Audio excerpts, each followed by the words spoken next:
Welcome to the first Season 3 dungeon on this channel and my first 27 as well in this season. It's a Black Rock hold with a random group. I will go over gear, talent and the route, and then comment the actual key and showing like the different pulls that I make and the different decisions. Enjoy the run. This is the talent setup that I'm running this key in. It's a mixed bag of damage and survivability. I here choose AMS just in case, but if you put it on the boss or, I don't know, the last boss, probably is actually not the best idea to get anti-magic shell. Probably want to get stun to CCs, or maybe interrupt, something like that. But normally as a default, especially on Tyrannical in Black Rock Hold, you want to have AMZ. And this one is really nice, like all-around talent for the bigger pulls, and bosses and whatever, just to have more safety. In the general tree, I'm mostly considering the pulls after the second boss, and I mean the last pull is not that dangerous, but the pulls after second and before third boss are the most dangerous for me in this dungeon, and I just want to live and make sure we can set up the big pulls. For those reasons I choose like Red Thirst and Improved Blood. Probably I can, like, the more experience I get in the higher keys, I can drop this for a little bit more damage, but I don't know if it's worth it. My little bit hard strike damage in terms of more survivability. So, on Fortified, Bloodshot is not that great anyways, especially if you don't take the improved hard strike, because most of the damage is shadow damage, which doesn't get improved from it, and your blood shield gets used up pretty quickly, so I don't see that much value in Fortified. On Tyrannical I mostly always take Bloodshot. This is the gear that I'm running with this key. My generally puck-friendly defensive trinkets with Sheet Death and Tank Trinket from Ferak. I need to kill Ferak even more, even after I have the Legendary, to get the Heroic Trinket, but this one with Leech is pretty nice. And after I got the Legendary, I have even more leeway to play some defensive trinkets, so my damage is not that bad if I'm not running like offensive trinkets like Augury. The two embellishments I'm running is Lariat. I'm still missing 2 sockets. Maybe next week is a week where I take something, because I almost have everything that I need to get more value from Lariat. Like over a whole dungeon, if I get 2 more gems, it's actually really good value. Yeah, and the other one is the bracers that give versatility for every group member. I just like BloodDK scales really well with a lot of stats, so running this one is really nice. Stats also are pretty good, so fitting good with this embellishment. Okay, let's start the key. Always pop Abolimp in the beginning to get the free bone shield stacks, and it will reset, so you always have it for the first pull. This is the route that I was running this key. At the beginning on Fortified, of course you do the Bloodlust. If we had a rogue, I would MC probably a caster mob, so we can drag it to the boss, and when the boss is low to kill it, but we didn't have a rogue and I only had Invispot, so I couldn't mind control a mob, because then the mob doesn't get invisible and pulls the pack. BloodDK doesn't have the greatest utility here. You have some grips, you have like kicks, you can get the Shaman kick, like the short kick. But it's a group effort. You don't have a Demon Hunter tank, so everybody has to do their job. Of course, it's a lot of kicks, and we are not coordinated, we're not in voice, and can set up the interrupts. So, of course, there's some people dying. But the graveyard is really close, so it's a necessary evil, like, to get this build done. We didn't last here, I didn't notice. I noticed after the pull. With last would have been much easier, I think. Less death, but I think it's fine. The timer in this dungeon is so easy that you can afford to get a little bit sloppy first pull. Switch. The rings of the Monker here are really nice. Like some people with knock-ups, they just knock the mobs in all directions, but this monk, they put it in one direction. You can still easily interrupt and stun them when they are grouped up. It's pretty nice. Waiting for bursting stacks now to go invis. Go to the boss. Don't know what I was checking here, but I had my reasons, probably.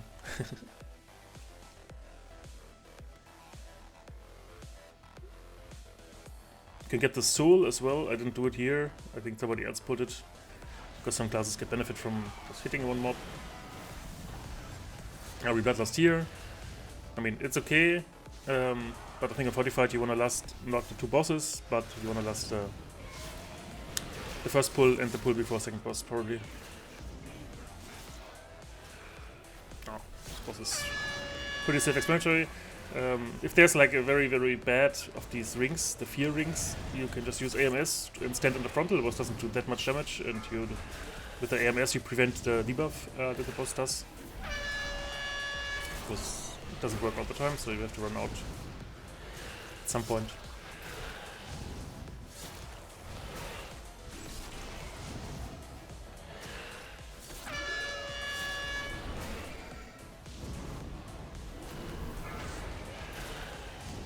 Warrior got hit by the frontal, or by the, I don't know, swirling blade. But of course I didn't rest, and the first pull already had a lot of death, so I could rest now.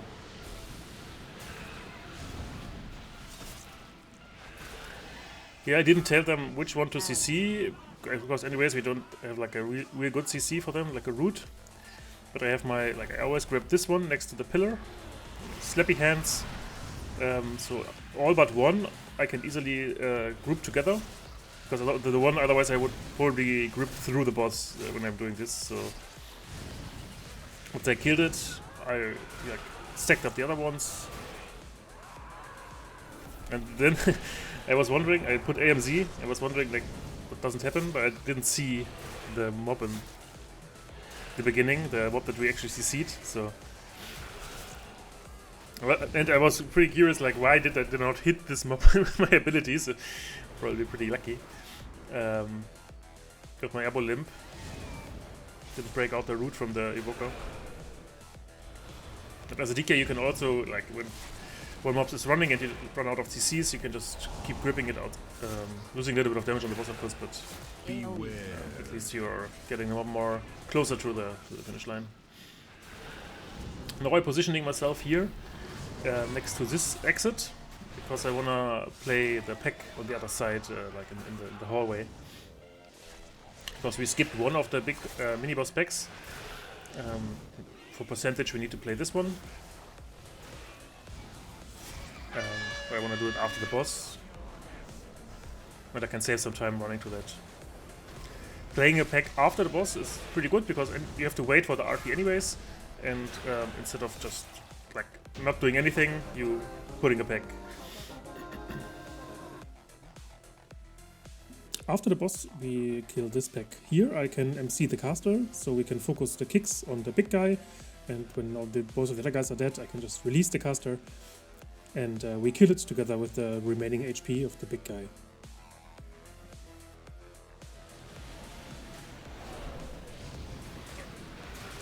This pull is not that familiar for most of the people right now, but I think you start to play this pack. I did the key like with the coordinated group later, and a pretty good strategy for this is to just the one guy who hits the swirly blades, he runs like to the left or the right of the boss, and everybody else to the other side, and then you can still like keep in midi range, keep interrupting. But now the problem is like people are stacking the swirlies like left, right, and center, and like it's really confusing for people where to stand. You can slowly drag this mob with this strategy, like one left, one right. You can slowly drag the boss to the boss, the mini boss to the boss room. Now I release my caster because the other guys are dead. People can focus more on kicking. Of course, I can still grip. Yeah, now you can see swirlies are everywhere, but I think it's fine.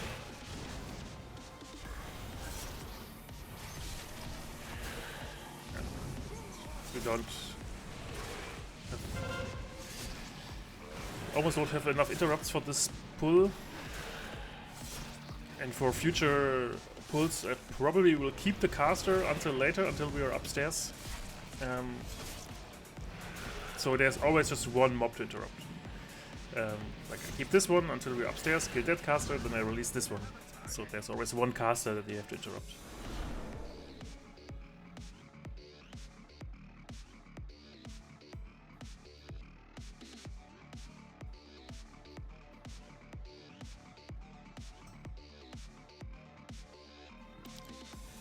Then we run up, pull all the spiders. As a BloodDK, it's pretty easy. You just pop Vampiric Blood and AMS. You don't get any stacks from the spiders, and I think actually the spiders are kind of bugged on BloodDK, at least the small ones, because when you use AMS once, you can never get stacks from them again. Like if every of the spiders hits the AMS once, they don't give you stacks ever again. Only the big spider. But I think at the big spider my AMS run out either way, so I just got normal stacks from her. The big spider then I will drag to this pack. I will mind control the caster, so the people can focus on CCing the other important abilities. And then only the two big guys are left because they have more HP. I just release the caster, you focus the caster down, and he's dead.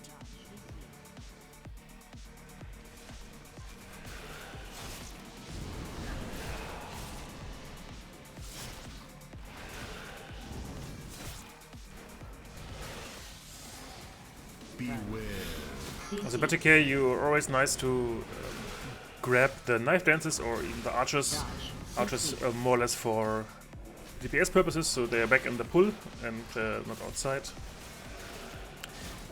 But in general, I would keep my grips for the knife dances because they are more important. People can run out of the frontal from the archer, but they can't really run out of the knife dance. So. I mean, they can plan outside, but people are expected the knife dance to be stunned, so I just save my grips for that. Of course, with storming, this week can be sometimes a little bit tricky to get the reliable grips. Beware. But yeah, there's enough space to do it properly. In dungeons like Waycrest Manor can be a little bit tough to get the right grips.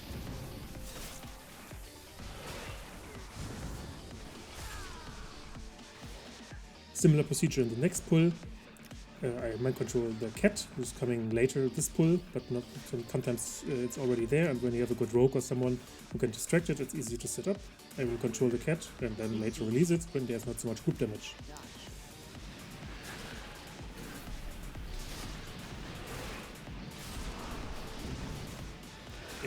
Careful here, don't control it too early, because it has its social aggros the pack in the back sometimes, and it's obviously really bad. Probably a wipe. Beware. With a coordinated group, I think you can maybe, if you have lust at this point, you can maybe get the cat and then lust both packs together, because there's one caster that you have to interrupt.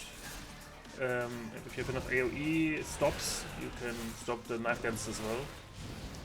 There's probably a route that you can do where you control the cat as a BloodDK, of course, without it's a little bit hard. And you pull both packs together and Bloodlust. On higher keys might be an option. At least on Tyrannical, that should be an option to save some time.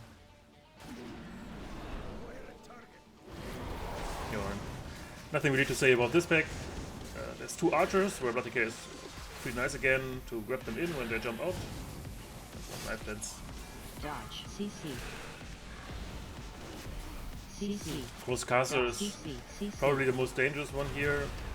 I mean, this pack can be really hard because there's a lot of random group damage and a lot of movement as well. And storming doesn't make it better this time around. I rest the caster here, the healer here, because there's so much damage coming in. They probably won't survive until the next pack comes. Dodge. CC.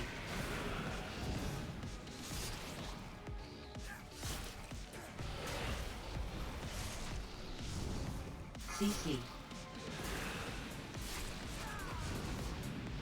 Dodge. CC. I mean, as nice as it is to grab in the archers as a BloodDK, you probably want to save your grip for the knife dances here. CC. CC. Healer has no mana, but I can't really do anything about it because CC. the pack is coming and will aggro him regardless.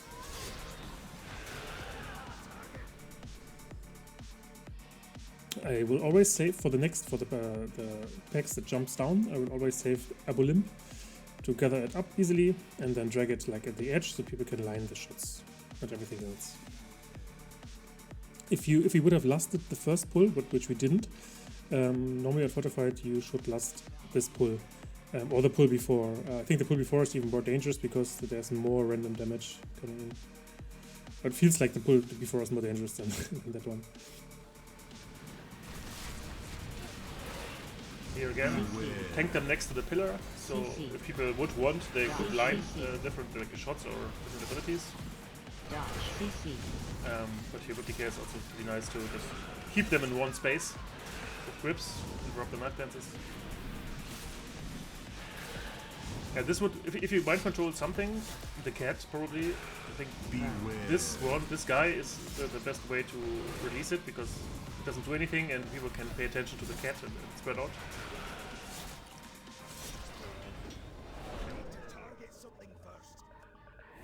Very easy pull. I think I can increase the group DPS here again with grips of the archers. But I mostly, again, save it for the frontal because he's not enough space and you prevent a lot of damage from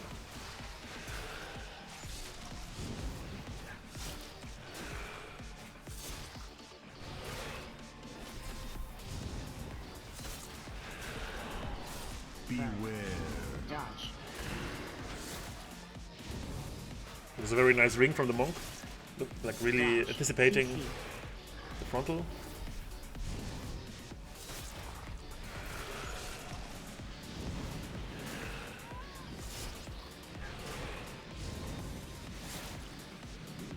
Beware.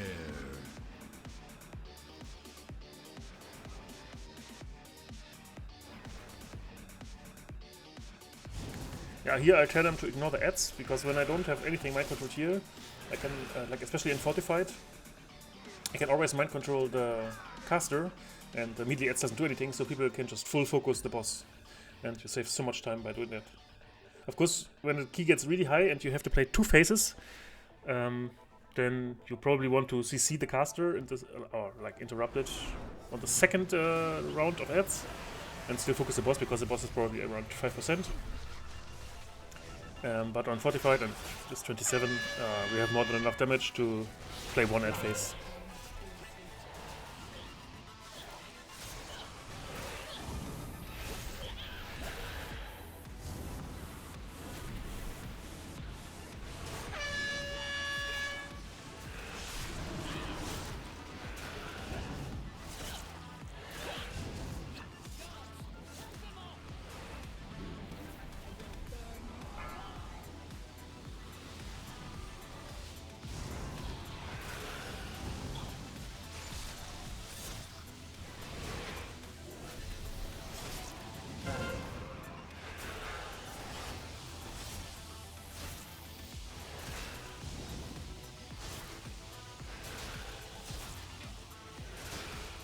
For everyone who didn't know it yet, if you are the guy who gets the fire, like you see on the evoker now, instead of running like he does, you can just jump on the spot. And since the debuff doesn't tick like on application, like immediately if you send the fire you don't get damage, it's like 1 second later, you can just keep jumping and losing the debuff by jumping, and so you never take damage from it. But he didn't do that, of course, as you can see. But this boss is, I mean, even on Tournament, it's very easy. Especially if you have an Evoker or a Paladin in the group, you can remove the bleed in a bad moment. I really like this Evoker, like he has very good attention. He just uses the mobility to get out of the group, so he doesn't cleave everyone else, because he's the only range, he always gets targeted by the glaive. He has to move out so he doesn't, the glaive doesn't jump to other people. But of course he takes also a lot of damage from it and needs a lot of attention from the healer. So. Healer as well, really good attention, give him the Evoker bubble now because he has of course the bleed and the charge.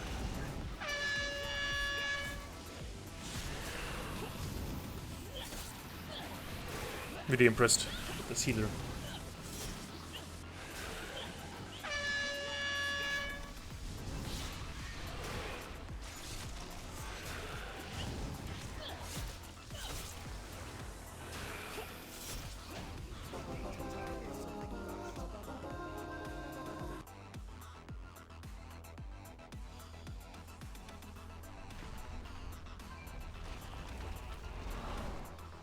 after the boss, and you run upstairs. I do 2 pulls, but a little bit depends on where the patrol is.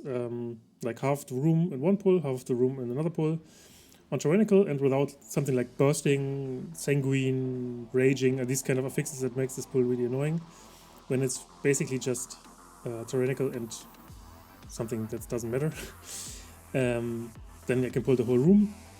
But most of the weeks you can't do it because there's some affix that's really annoying. Bowstring is really annoying with it. Of course, sanguine is almost the most annoying. Raging is really annoying. Yeah. But 2 pulls is already fine. I can live it, and you have more than enough control to control the important mobs. CC. Important here, as often as you can, CC. interrupt the mobs when they are trying to drink their potion. Because then it's much easier. You don't have the swirly boys, you don't have the fire guys, especially both together can be really annoying. But here we have like 3 fire guys, so I just constantly keep moving in and out of the frontal, so I bait them like in a corner where the people don't get damage from it. This pull is a little bit more dangerous for me, yeah, using Dancing Moon Weapon to set it up. And yeah, basically I want to have both my Sheet Death for this, and Fortified especially, Adronical not so much.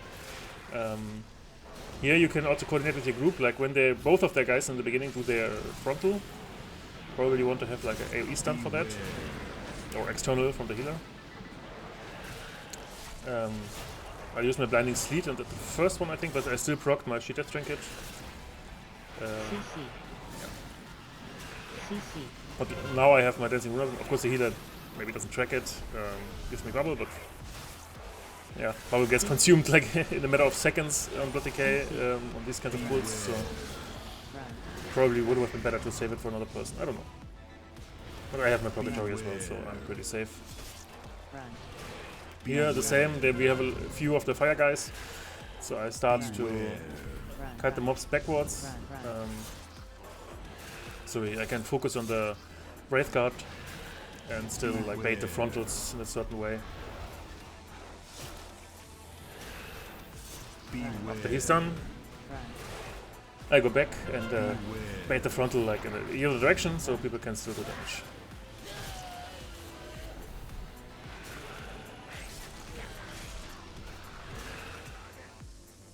Here's some body pulls. This guy, healer dies. I will drag him up the stairs after I get some initial aggro, so I can make the life easier for the healer later to come up. No boulders.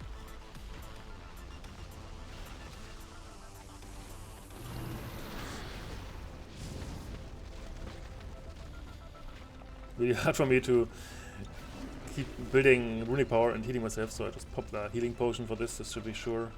I'm not sure, I don't know, get a random hit from the mob in the back and proc Purgatory or something, it would be really stupid.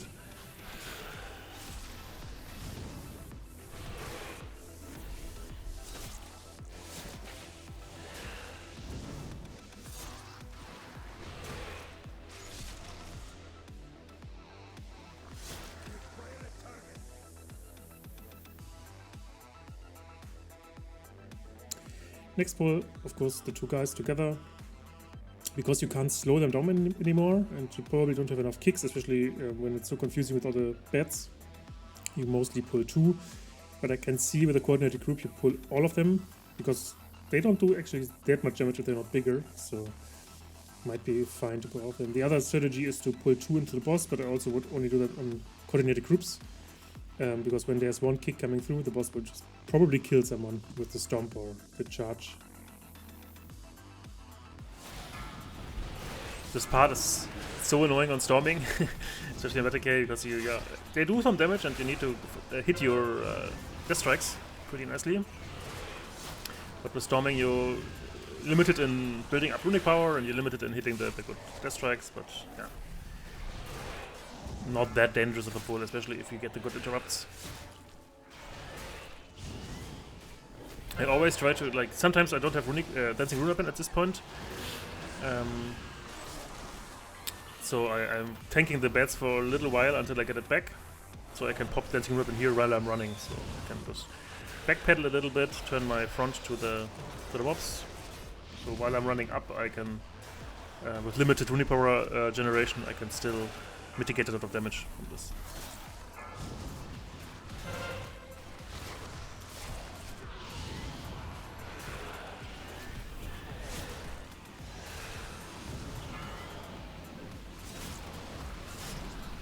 A little bit bigger now.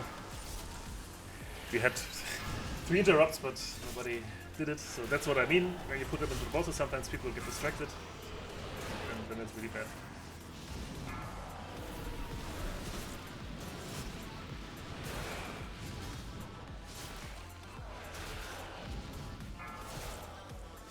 Always drag them as far out as you can, just to make sure the bat stops spawning and people can just do damage to the mobs, so you don't have to worry about the bats anymore.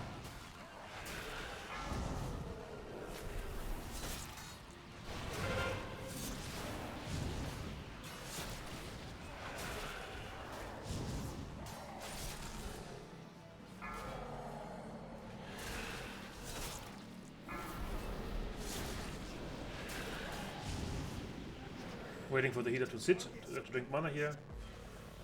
But he seemed pretty confident, and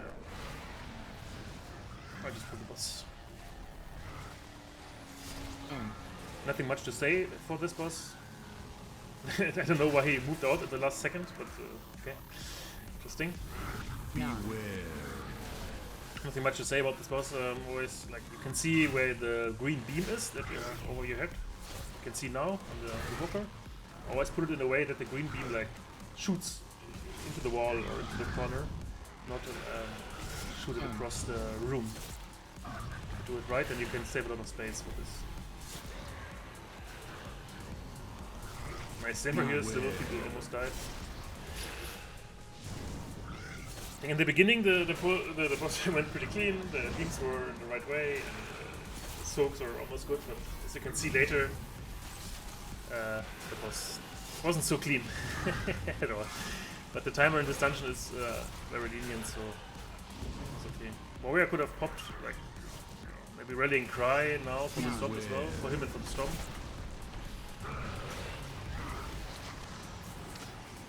Yeah, as I like notice in this fight, people are very like the Evoker does a good job, but the other people are not really using their defenses very well. So the boss, yeah, now Evoker is dead. I res him. Of course, he takes the res on the jump, on the stomp, and dies again. Lucky. Okay, Evoker is dead. That's still fine. We have 2 damage healers left. Boss should be easy, right? Okay, now it's my turn to soak. That's fine.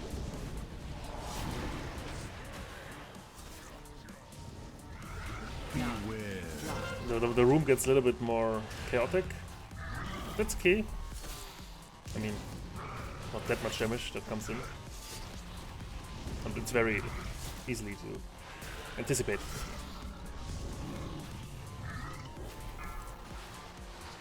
Warrior takes. Again, no Rallying Cry, unfortunately. He get knocked into the poo. He could the green goo. He could have popped Spell Reflect for reducing the damage of the green stuff, and Rallying Cry to reduce the damage of everything, or get more life.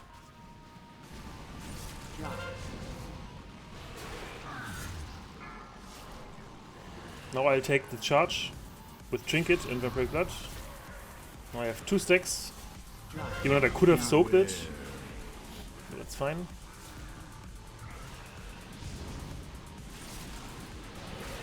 But now I don't know what the Demon Hunter was thinking for the next one. We have not a lot of players left. He gets the green goo, and he didn't pop neither blur. I don't know why the boss does so much damage actually, but he pops neither blur nor another walk, so I don't know what he was thinking. But it was pretty low, so it's okay. Now these kinds of mistakes are really bad. Like if you're doing high keys, these kinds of mistakes just can't happen. They're really bad. I actually don't know. I think I parried this one, yeah. Otherwise I would have proc Purgatory or my Trinket. Just to give them a little hint what they should do next time. On the last big pull, I will mind control one jumping guy, so the pull is generally easier because there's one less jump people have to avoid, and you can kill this one later with the boss when you get the damage buff. Of course, the mob doesn't get the damage buff, so you can just kill it pretty easily just with cleave. It was pull all of the mobs upstairs and kill them, and hopefully the group is good enough to avoid them. Let's see how it works out this time.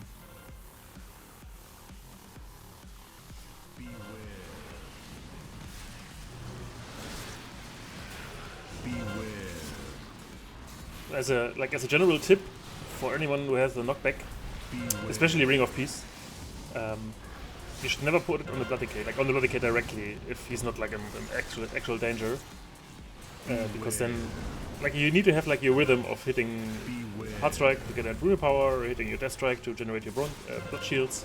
And the Ring of Peace prevents both of that. I can't grip a mob in. Normally these kinds of pulls, I keep one mob gripped in to me, just to have a target so I can Death Strike, and, like get my active mitigation. The monk meant it well, and he wanted to prevent the stomp, the jump. But if you do these kind of knockbacks, do it like in a very coordinated, like very controlled way. Like knock them very slightly and like keep them close to the DK. Beware.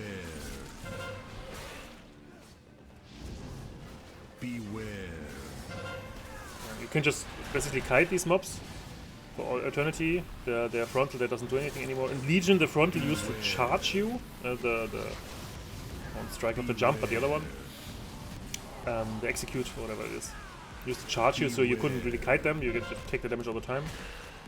But now you can just slowly kite them in a circle and don't really take that much damage from them. Still have enough time, probably. So. And yeah, I mind control this one guy, the one jumper. So there's one less jump during the big pull, and I saw that we have enough percentage, so I will just keep this guy for the whole fight. So that's why I renew the mind control.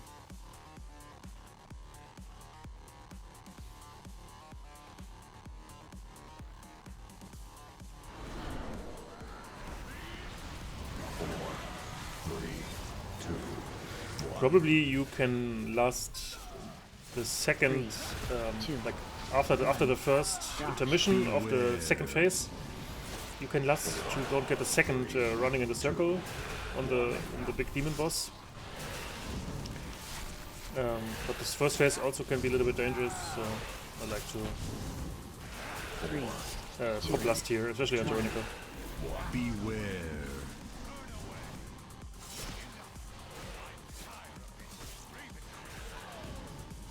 But I think this last was a little bit overkill. Getting some value from it.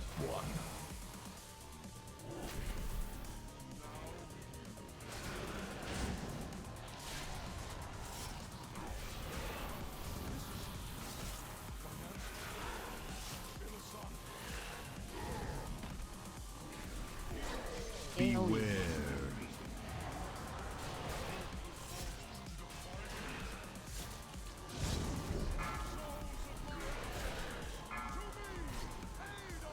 AoE.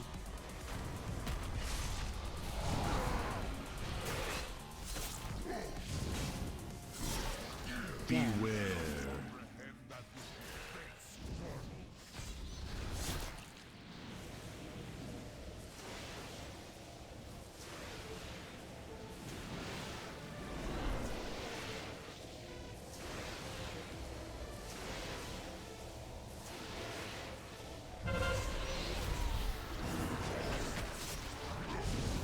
AoE.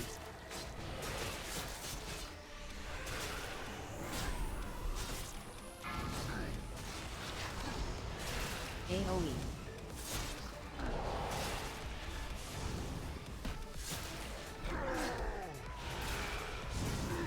AoE.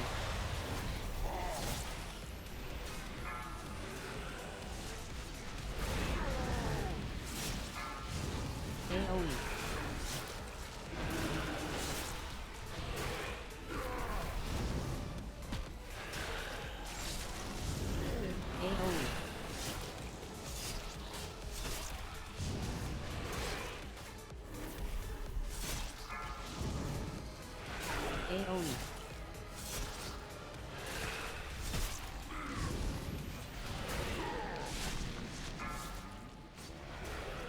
AOE.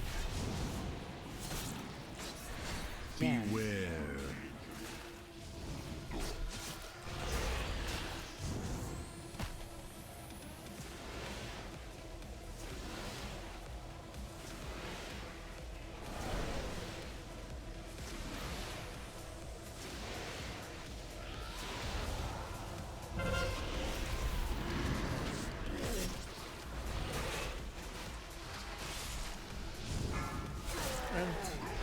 AOE. There goes the boss. Yeah, there were some mistakes, but it was an upgrade, and that's basically all that matters. Yeah. If you want to see more BloodDK guides or more guides to other dungeons, please leave a comment in the comment section below. And if you want to see more BloodDK videos for Season 3 and Season 4 coming forward, yeah, make sure to subscribe to the channel and leave a like. Thank you for watching.